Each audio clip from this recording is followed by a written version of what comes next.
Pocos artistas han generado tantísimo misterio como este genial y único guitarrista de blues, un músico al que siempre se lo conoció por la leyenda de haber vendido su alma al diablo a cambio de un incomparable talento para tocar el blues.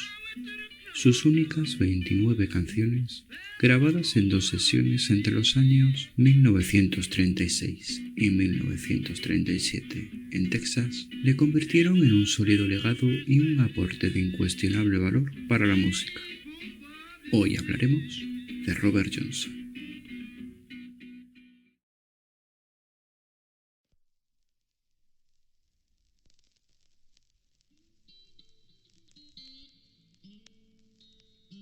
Robert Leroy Johnson nace al sur del estado de Mississippi en el año 1911. Nació del fruto de una relación esporádica de la que años después pudo saber su verdadero apellido. Fue el 11º hermano de una familia afroamericana, en una época y lugar muy complicados para alguien de color. Su pasión por la música comenzó a atraerle a una temprana edad y comenzó a tocar el arpa y la armónica. Tiempo después, un problema en la vista fue la excusa perfecta para abandonar las clases definitivamente y centrarse en su verdadera pasión, la música, en la que según se decía era más bien mediocre, tocando durante su adolescencia con un virtuosismo nulo o mediocre.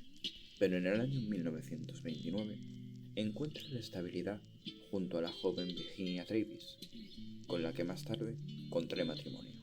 Tiempo después, la felicidad llegó a su vida, cuando Virginia queda embarazada, pero en abril de 1930, Virginia murió en el parto junto al bebé. Ella tenía 16 años.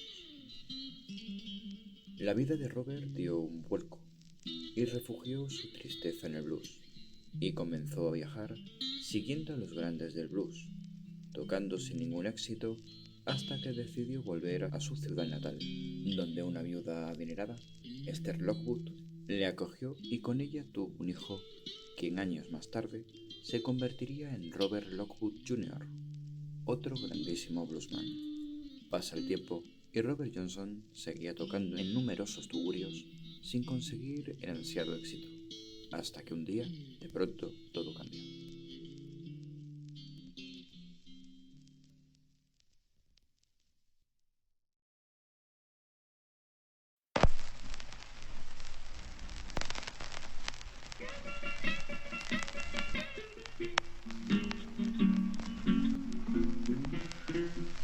Cuentan que sus conocidos comienzan a sospechar de que algo no humano había sucedido con Robert, ya que nunca había sido un buen músico, y mucho menos tener la suficiente soltura como para poder tocar como un profesional.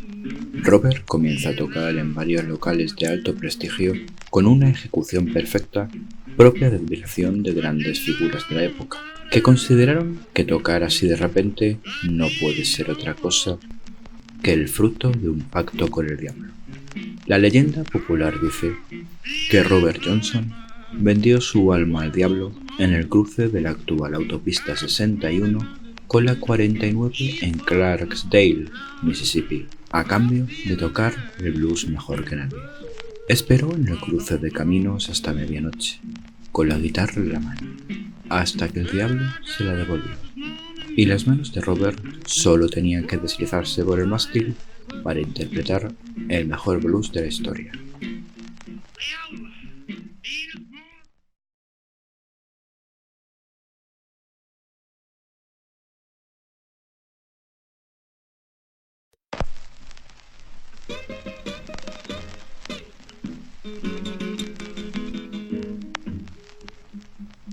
Robert tocó por todo el sur de Estados Unidos, no quedándose siempre en un mismo lugar, como si estuviese huyendo constantemente. El público afirmaba que tenía algo mágico que cautivaba. Sorprendía al público con su música y su guitarra, que sonaba como si fueran dos. Su voz podía cambiar de diferentes formas.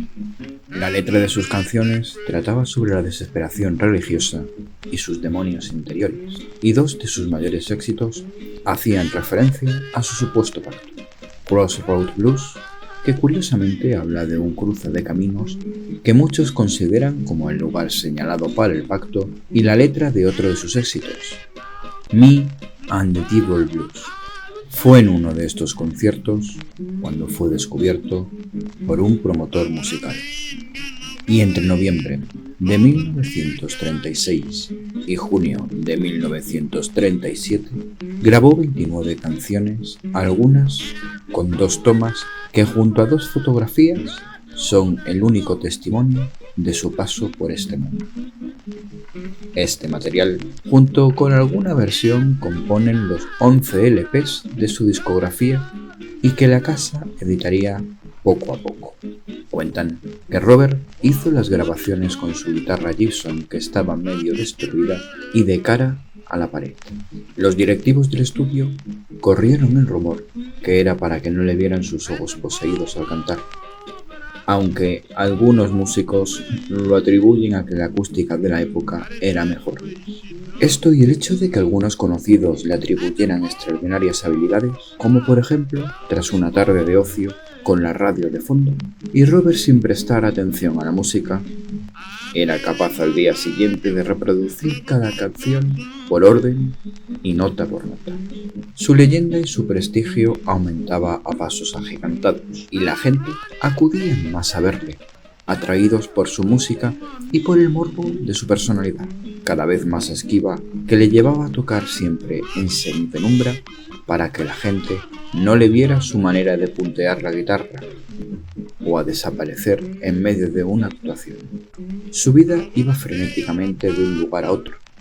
Buscaba a una mujer en cada ciudad, tocaba en un local y después desaparecía, hasta que el 13 de agosto de 1938, en Greenwood, Carolina del Sur, el diablo se cobró su deuda.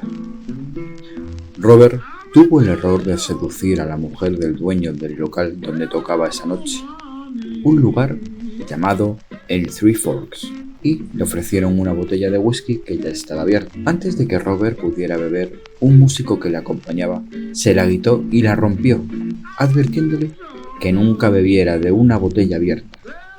Pero Robert se enfadó y pidió que le trajeran otra botella, también abierta, de la que bebió.